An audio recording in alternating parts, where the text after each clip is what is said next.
Oh, he's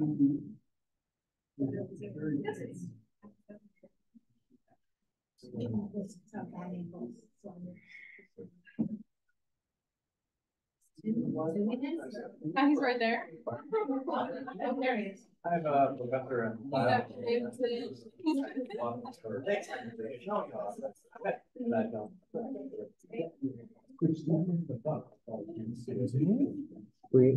It's recording for you. You're very welcome. Hello. Hey, how are you? Oh, hey. I almost wish I could. I wonder if I should zoom and share my screen, but I can see it. It'll be fine. I have to send you my link and log in. Well, I'd have to log in. Sure. Yeah, too much fuss. Yeah, this is fine. It's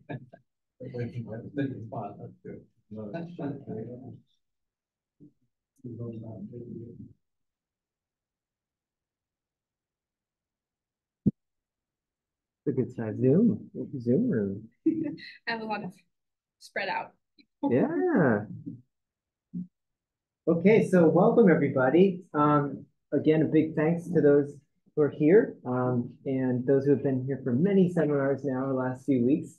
My name is Rob. I'm our grad coordinator. It's a pleasure to have you here in celebration and recognition of all the hard work Taylor has done for her thesis and that she's going to present to us. And before we get into the meat of it all, I'm going to turn over to Dr. Baxter for a little introduction.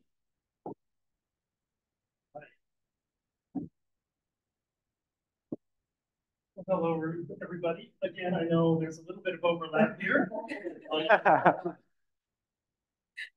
But now for something completely different.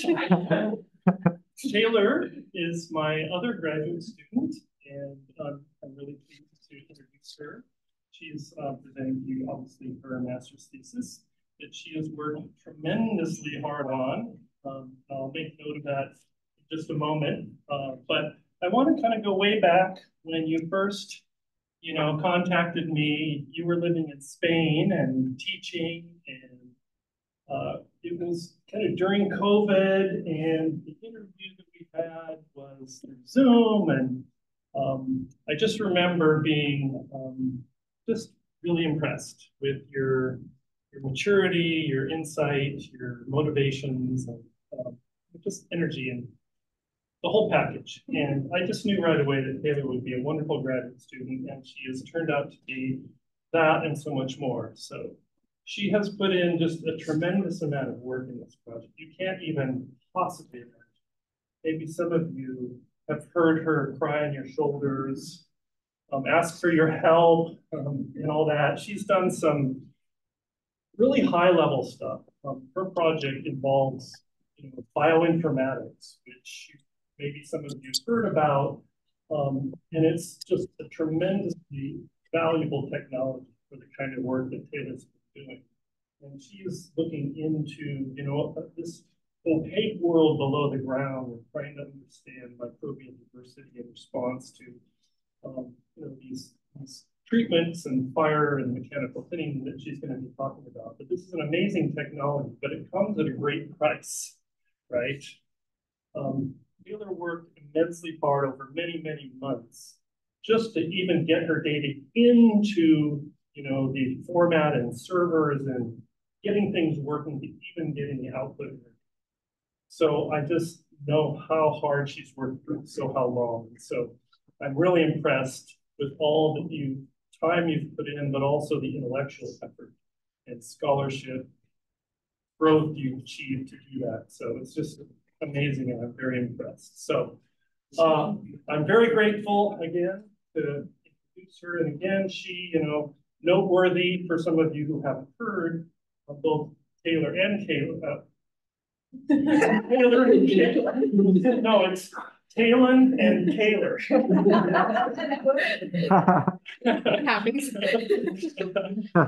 Are both my last graduate students. Do I need to tell you what to pull up on the TV, or what? How do we get? Well, it sounds like maybe that's my cue to hand it over to Taylor to present to you her thesis research. So. Okay.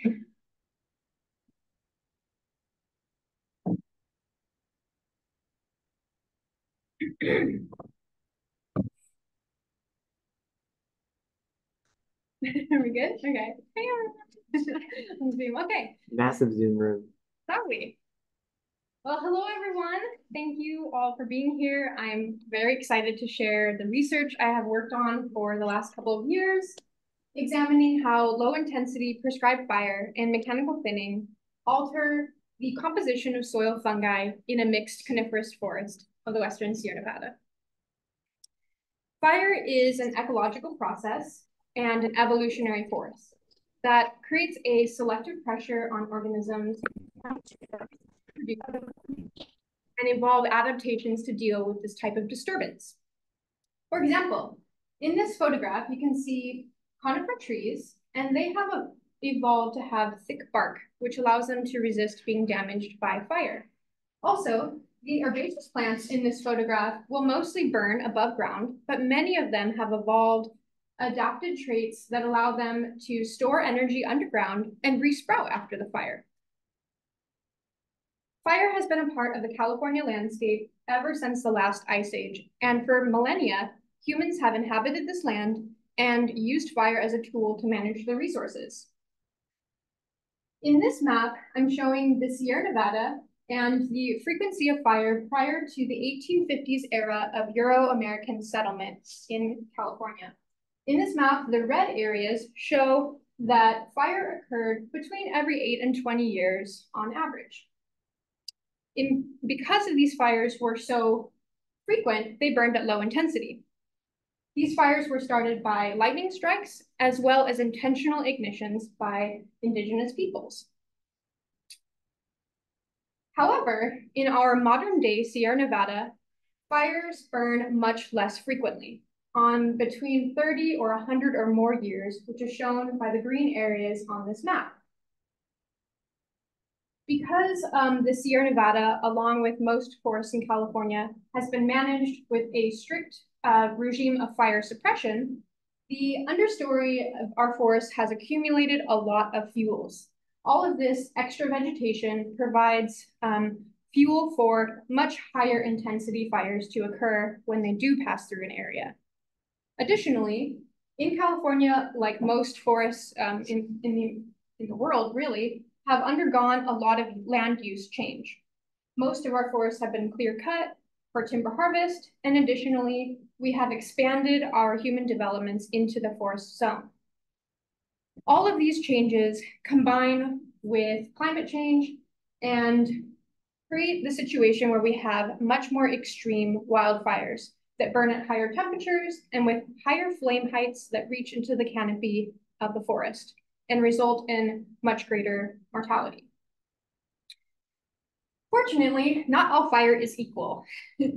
And today, land managers are implementing prescribed and cultural burns in order to reduce the fuel loads in the forest and also to restore this ecological and evolutionary process that creates selective pressure on organisms. As an alternative to prescribed fire, we also have mechanical thinning as a tool. Mechanical thinning is used in areas where it is unsafe to burn, such as near our human structures, as well as during seasons when it's unsafe to burn, when it's very high and dry, hot and dry. And mechanical thinning usually involves a selective harvest of trees for timber, followed by the use of machinery, such as this machine here, to chip away the understory vegetation.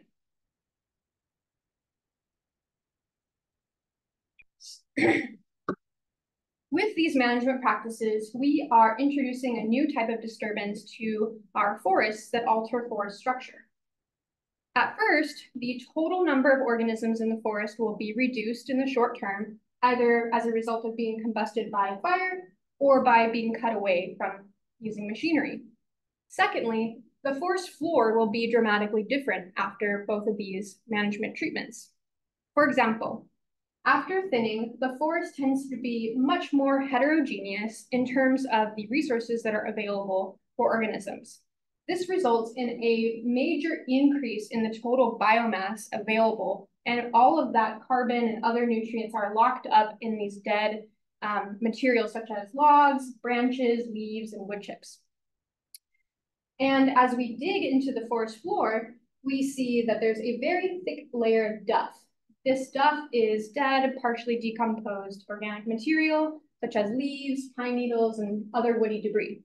As we move away the duff layer, we get to the topsoil layer, where you can see here in white, this is a layer of fungal mycelium that is actively decomposing this dead organic material, cycling those nutrients back into the system, and then in turn for plants to use. In contrast, fire tends to make the landscape more homogeneous. Before fire passes through an area, for example, as you can see in this photograph, there's green herbaceous plants, as well as dead grass and wood chips. But after the fire, mostly what's left is ash and some unburned plant materials. Sometimes woody debris is also converted into charcoal. And in this way, fire reduces the total biomass left in the forest and creates a selective pressure for organisms to be able to use the limited resources that are available. Previous research shows that after mechanical and fire fuels reduction treatments, there is a net increase in the total biodiversity of understory vegetation. As you can see in this photograph, there are lots of flowering shrubs and lots of herbaceous flowering plants on the forest floor that we saw in the forest when we were out there. Previous research also shows that soil chemistry characteristics are altered by these fuel management treatments. For example, soil pH tends to be increased after fire, and then soil organic matter and soil moisture tend to be reduced in the short term. However, we know much less about how soil organisms respond to these fuels management treatments. Soil organisms compose of a dynamic community of fungi, bacteria, arthropods, archaea, nematodes, and others. Their collective activity is to break down the dead organic matter deposited on the surface of the soil and cycle those nutrients back in. For the scope of my research project, I am only focusing on soil fungi, which you can see are a very diverse community or kingdom that take many shapes, colors, and forms.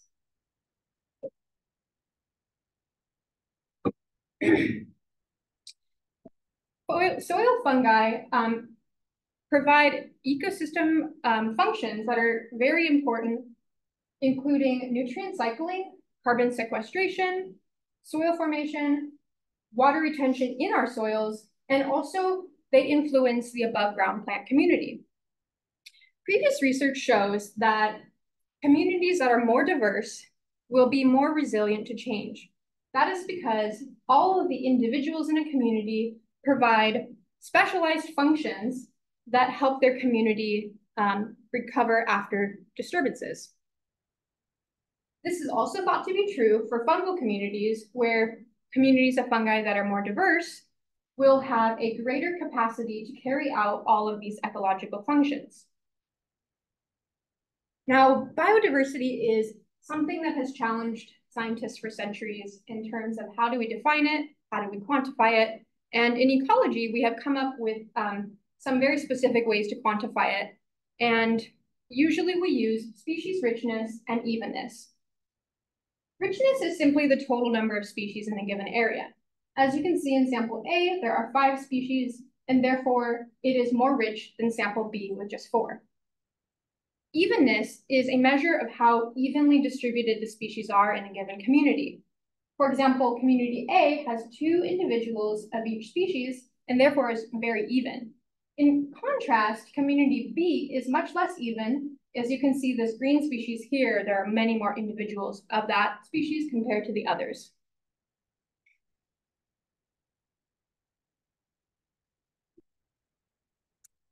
Some previous research has been done to investigate how prescribed fire influences fungal diversity. In this table, I highlight 8 such studies. The results for how prescribed fire influence the richness and evenness of fungi are mixed. As you can see, some studies report zero change to fungal richness or evenness, and others report a reduction in either richness or evenness after prescribed fire. Studies also measure community composition, which I will elaborate more on in a few slides, but for now, I would like to just highlight that most studies report some kind of change to composition in response to these treatments. Also, half of these studies have investigated how repeated or multiple applications of fire over time influence soil fungi, and the other half of studies only look at single applications of prescribed fire and their immediate effects. 2 studies have been conducted so far within the Sierra Nevada, and both of these studies looked at single applications of prescribed fire. The response of how mechanical thinning influences soil fungi is much less understood. I was only able to find 3 studies, none of which exist in the Sierra Nevada, California. None of them reported a change to fungal richness or evenness, and the results for community composition were mixed. So based on these previous studies, I developed 2 hypotheses. The first, that fungal richness and evenness will not differ in response to prescribed fire and mechanical thinning. And the second, that fungal community composition will differ in response to prescribed fire and mechanical thinning. In order to test these hypotheses, I conducted an experiment within an existing long-term study at the Blodgett Forest Research Station. Blodgett is located in El Dorado County, just east of Georgetown, at about 1,500 meters in elevation. The vegetation here is a mixed coniferous forest, primarily composed of ponderosa pine, sugar pine, incense cedar, Douglas fir, and white fir. In the early 1900s, this forest was nearly completely clear-cut, and then the forest land that the forest is on was donated to UC Berkeley in 1933. Until recently, the forest has been managed under a regime of strict fire suppression, like most of our forests in California or North America. Blodgett Forest, until very recently, however, just started to be included in a national long-term study called the Fire and Fire Surrogate Study. And the Blodgett Forest is this site right here. This is a long-term study that started in 2001, and this is an example of what the study looks like at the Blodgett Forest. In this map, there are 12 experimental sites. Each site was randomly assigned to one of 4 treatments, allowing for 3 replicants of each treatment. In green, we have the control. These are unmanaged forest stands. In red, we have prescribed fire only. In orange is mechanical thinning only. And in blue is a combination treatment of mechanical thinning followed by prescribed fire. Because the objective of this study is to understand how repeated applications of forest management alters forest structure over time, there have been 3 applications of prescribed fire since the start and 2 applications of the thinning treatments since the beginning. These photographs are examples of what these treatment areas look like. For example, the control area is very dense with understory vegetation. You literally have to climb through the forest, as you can see Kaylin doing here. There are lots of seedlings and shrubs and no paths for walking. The mechanical thinning treatment is similarly dense, but this density is mostly dead organic material like logs, and in contrast, the fire-included treatments are much more open in their structure. You can easily see and walk through them. I used all 4 of these treatment areas to assess how fungal diversity changes in response to these management practices.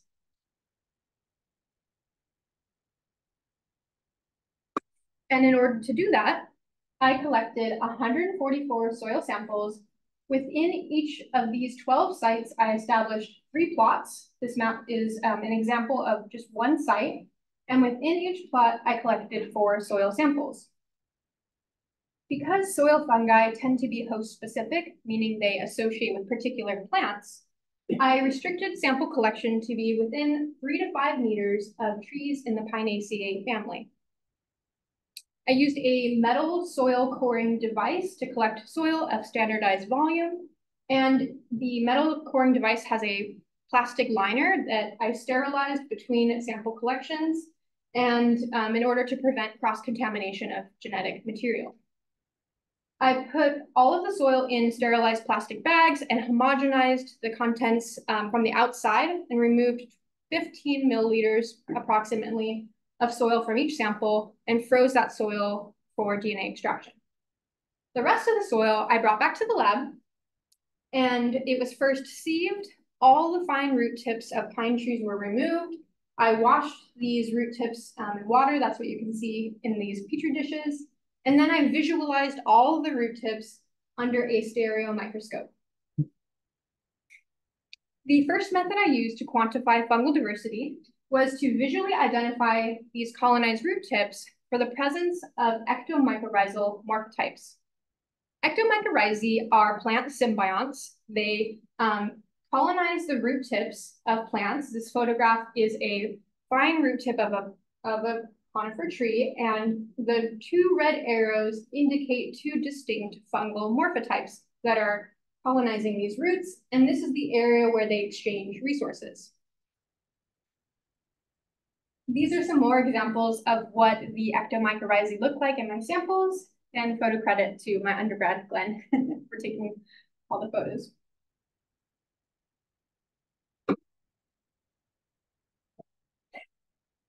The second method I used to quantify fungal diversity was a molecular approach where I extracted DNA from all of my soil samples. That DNA was then sequenced for the ITS1 region.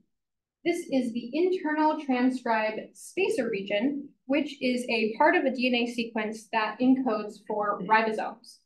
Because ribosomes are incredibly important cellular structures, the DNA that creates them is highly conserved among the fungal kingdom. This means that all of the fungi in my soil samples, these tubes are my soil, are going to have very similar DNA sequences at this particular region. However, each fungal taxa will have slight differences in their DNA sequence here, and these differences serve as a fungal barcode to identify them.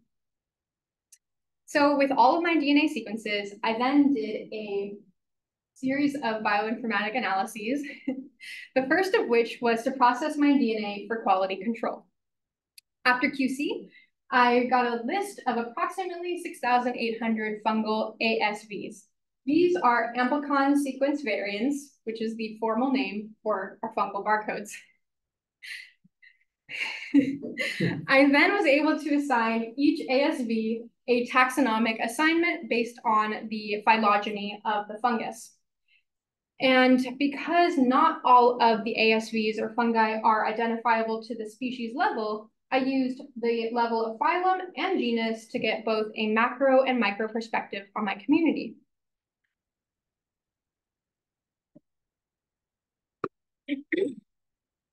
In my samples, 85% of the fungi belong to the phylum, 55% belong to the phylum Ascomycota, and 41% belong to Basidiomycota.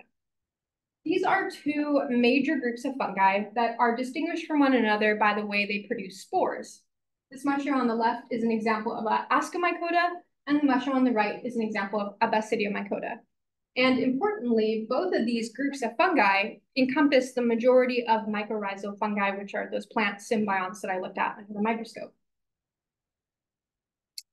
At the genus level, 16% of the fungal taxa in my samples were unassigned, meaning there is no publicly available identification for them. 27% are rare within the mixed coniferous forest where I collected my samples. Oh, also, this slice of pie for the rare species encompasses approximately 400 fungal genera. And I put them all together to make the picture look better, but it was a lot. And the 19 slices of pie at the bottom of this graph represent the 19 most abundant fungal genera in my samples, and together they compose approximately 57% of the total proportion. In order to statistically test my hypotheses, I conducted a variety of data analyses. The first of which was to assess whether there were differences in richness or evenness among the forestry treatments. I used a linear mixed effect model. To assess whether there were differences in community composition, I used a permutation-based analysis of variance and a non-metric multidimensional scaling ordination graph. To assess differential abundance, I used an analysis of composition of microbes with bias correction.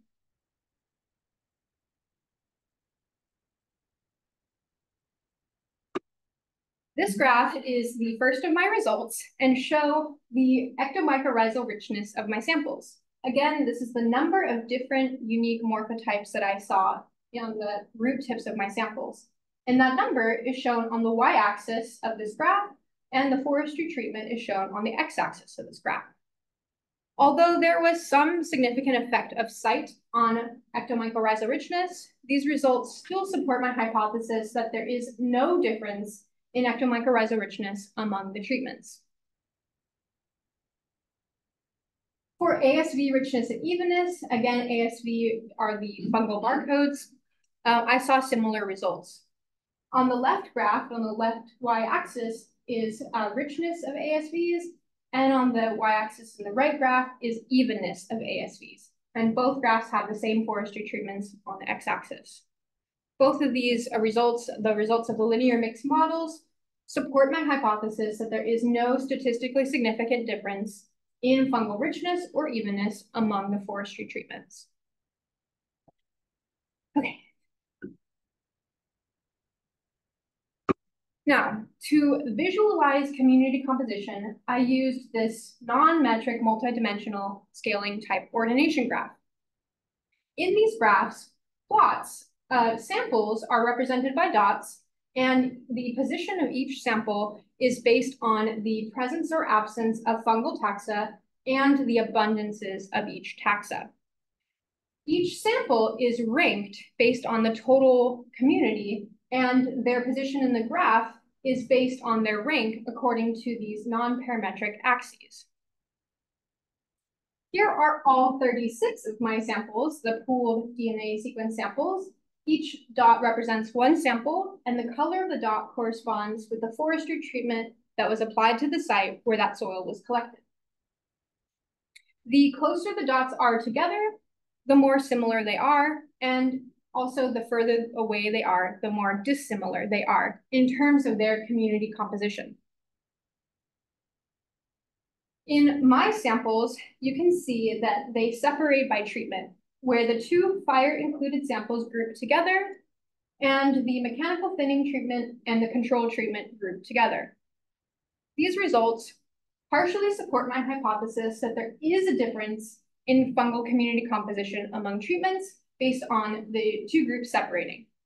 However, this hypothesis is only partially supported because the two fire-included treatments are not statistically significantly different from one another. And similarly, the mechanical thinning treatment is not significantly different from the control, according to the results of the Permanova.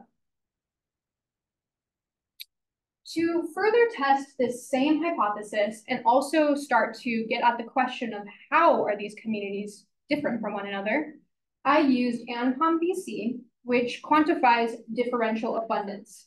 Differential abundance is on the y-axis, the x-axis of this graph, and is represented by the log fold change. And this change can either be positive on the right side or negative on the left side.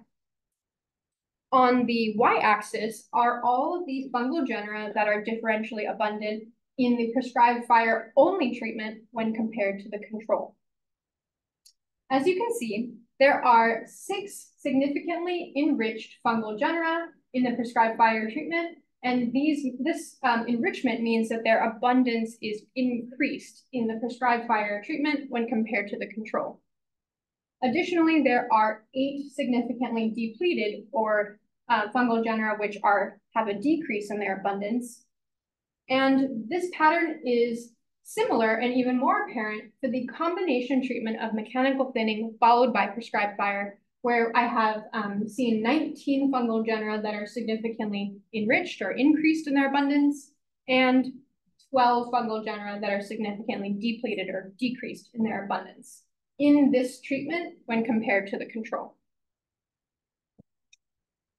In contrast, for the mechanical thinning treatment, there were only 4 significantly enriched fungal genera and no significantly depleted fungal genera.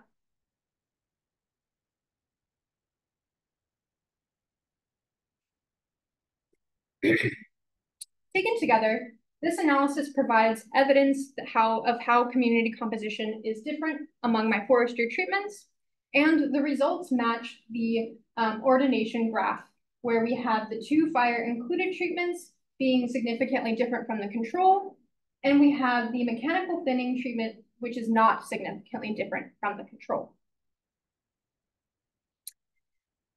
Based on their differential abundance, that my study identifies 20 fungal genera between the 2 fire-included treatments that are significantly enriched.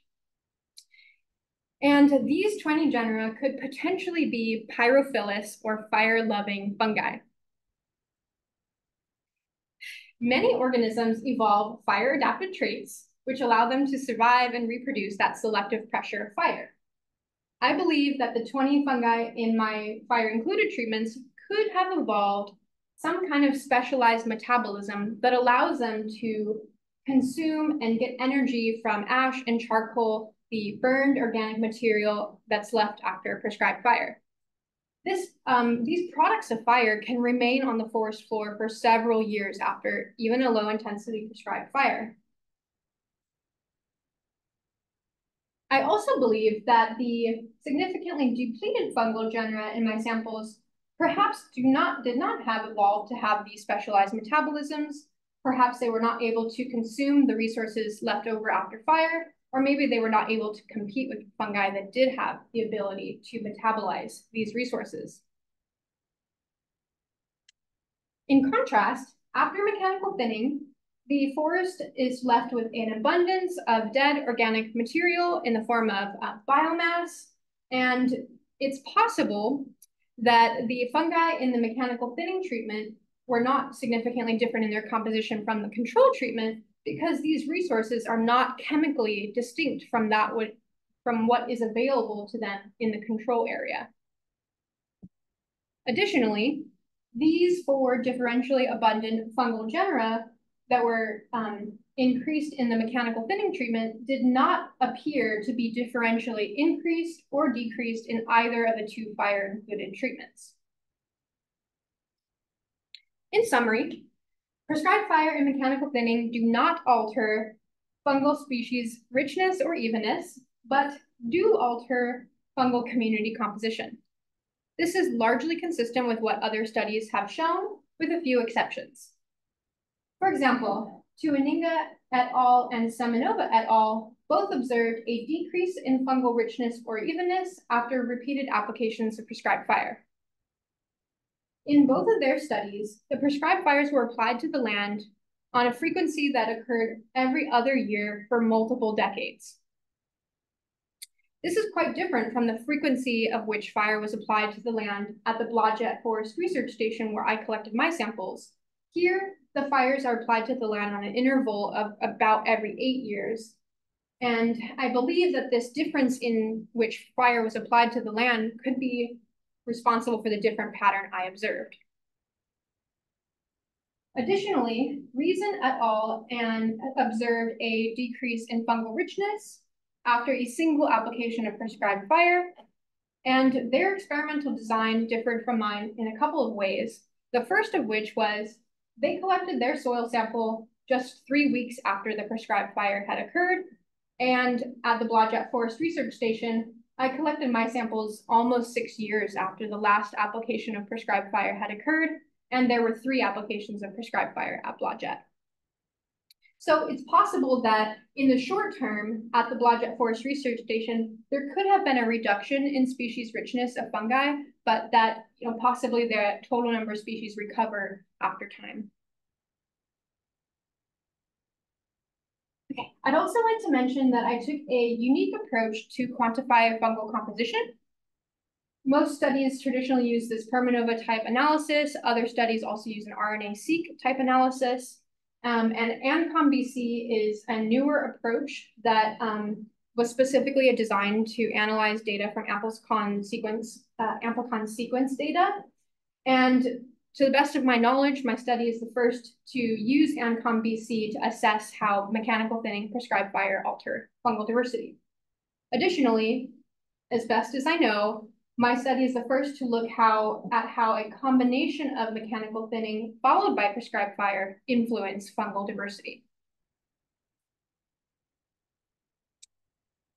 So we know that land management practices change forest structure.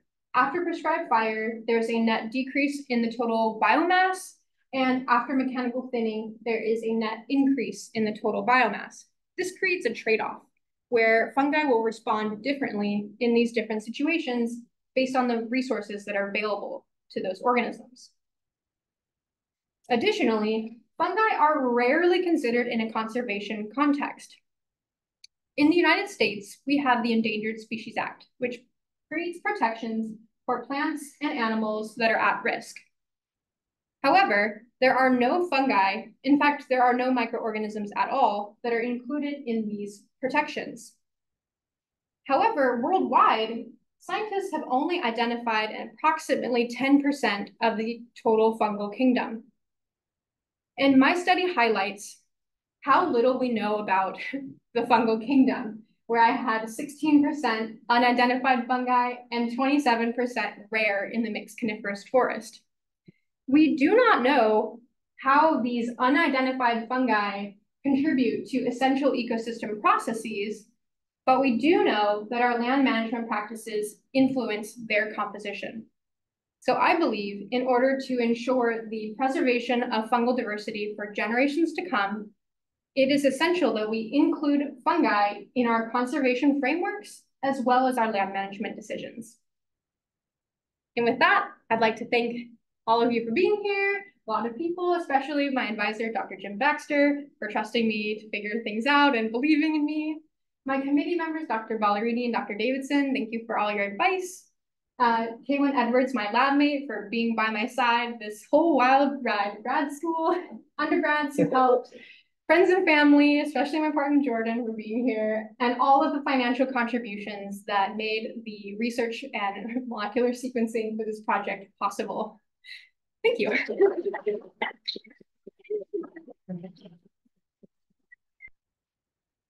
Great job, Taylor. Lots of hard work. Thanks.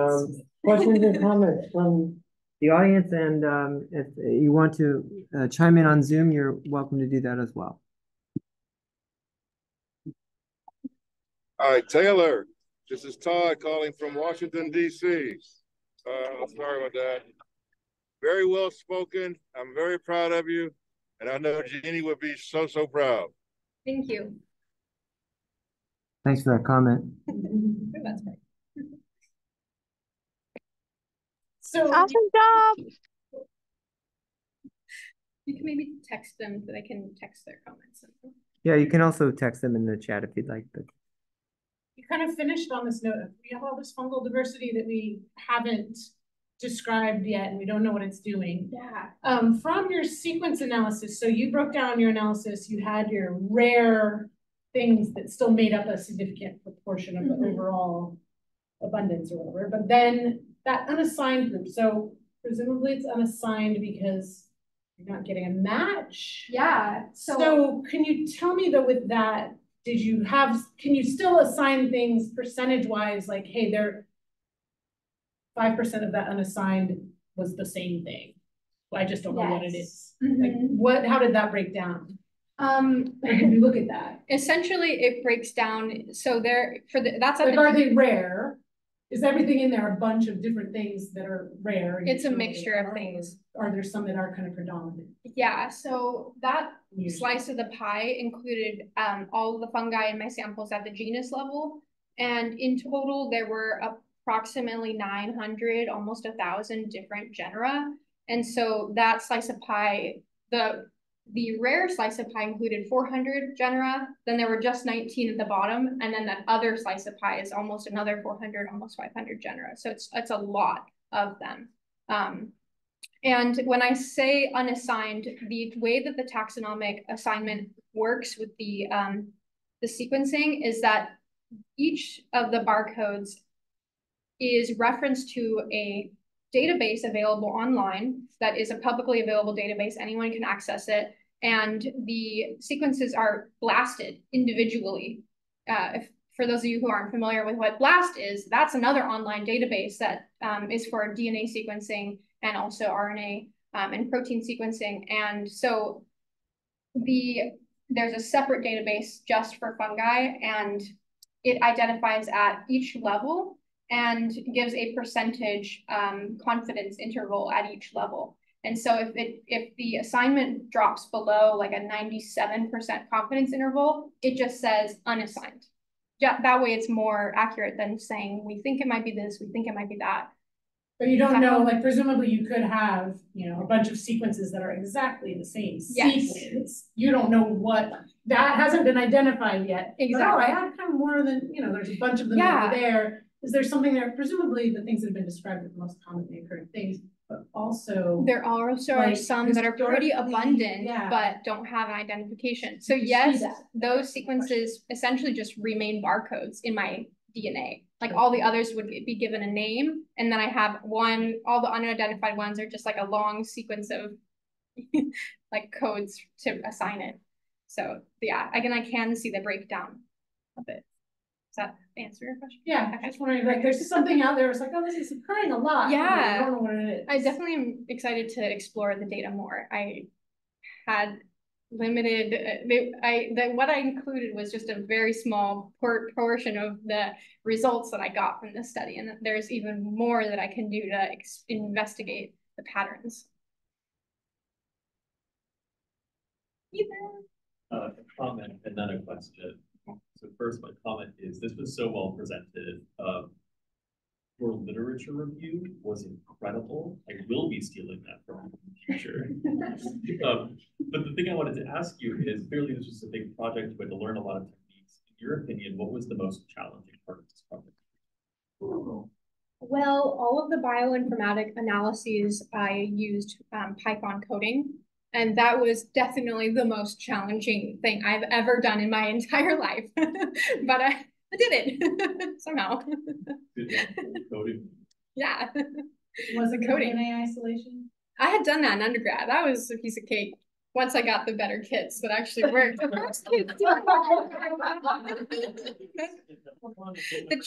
was the lesson I learned was don't buy the less expensive kits because they don't work. Yeah. Yes. So in terms of the soil that's there, the potential health or unhealth of the soil, when you're looking at those microbes that went either up or down, were there any that you thought, oh, good, I'm glad that one went up because we know that this one contributes something positive Some to particular function. Yeah, are there any of those microbes that you saw that went up that you thought, yay, or that went down and you thought, oh no, vice versa? That's a great question. And essentially that is the next step I have for further analyzing this data because I don't know yet. In addition to assigning all of those barcodes to a taxonomic name, there's another database available for assigning each of those barcodes to a functional group. And those functional groups will get into your question, but I have to continue doing this to get there. Right. Yeah. Yes. Random other side question. Do you have DNA samples left for all this? Like if you came upon more money, can you go back and do the bacteria? I want to do that. Yeah. I still have all the DNA. Like the exact same if someone was like, here's $2,000, more like $3,000, I would just sequence it for the bacterial barcode and then be able to compare fungi and bacteria together. But yeah, I had acquired all the funds for this project on my own and it just barely covered it all. So if I had more, I would totally do that. You're getting matches for your barcodes. Are you getting quantitative as well? Yes, there is a threshold, and I can choose whenever I went in to do the coding for getting the taxonomic assignments, you can choose the confidence threshold that you want for that assignment, and I chose a 97% confidence threshold. Right. quantitated in terms of biomass of that particular species? No, that is not available with this type of analysis. And that is something that is really challenging because the way that studies that use this type of approach quantify abundance is based on the number of sequences that are recorded. But that does not directly correspond to the abundance of the organism in the soil, especially because fungi can be they're all very different in terms of how they reproduce in their life cycles. And one single cell of one fungus of one species will be a very different size, so a different biomass than another. So that is very difficult to quantify and something that challenges people in this field. For sure, right? Yeah. Even your iconography there is fruiting bodies. Yeah. Mycelia. Just for fun. Right, no, I get that. I mean, that in itself is sort of the cultural bias that sort of blinds us to the reality of what you're trying to look at. Yes. Completely underground and microscopic, and most people don't even know it exists. Exactly, yeah. So really, part of the motivation for this project was to bring more awareness to fungi being so important, and we need to understand them. We don't see them all the time. We only see little fruits here and there, but the majority of the content, the biomass of their bodies is underground. Yeah. And not in the form of mushrooms. And I mean, according to some, the largest creatures on the planet. Exactly, yes. Or malaria. Okay. Anyone else or The chat is filled with laudatory comments. I'll save them for you. Thank you. Thanks everyone who came on. All these are here. Taylor, thank you. That's a lot of hard work. Taylor is an annual winner of department scholarships, which means she's one of our really well-rounded scholars in service, academic success, and research too. So you're kind of the multi-tool player. So congrats on everything you've done. Please, everybody, join me in thanking and congratulating Taylor.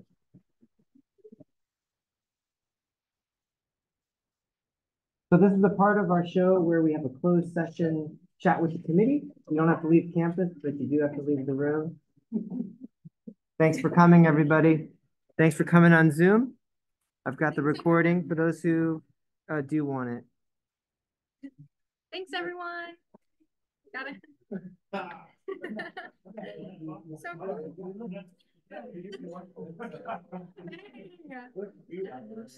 So awesome.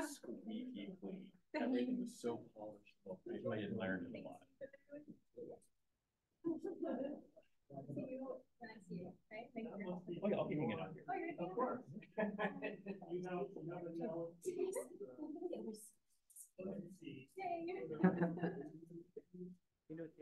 Taylor, you could copy paste everything you said about if you were a gut microbiota person. Fungal pieces, we don't know, yeah, but they do something. Yeah, I think the gut microbiome is fascinating too, and all of the microbiomes. And the nectar biochemistry, we just don't know about all of these. 2 labs in the entire country that are doing fungal microbiota of the gut. And right? And they're learning that they're so profoundly important, not Absolutely. just like on their own, but how their metabolites potentially affect the bacteria. Because as we learned with Caitlin, they excrete all these exoenzymes that change the biochemistry of their environment. Right? Yeah, totally. So it's fascinating. We just read, and I didn't email you, I emailed Aaron and Chris, but my friend Ben Wolfe grad school, does a lot of food microbiome stuff. Ooh. And we read his paper on sourdough starters. Ooh. And he looks at the fungal and the bacterial and the interactions. Yeah, because often they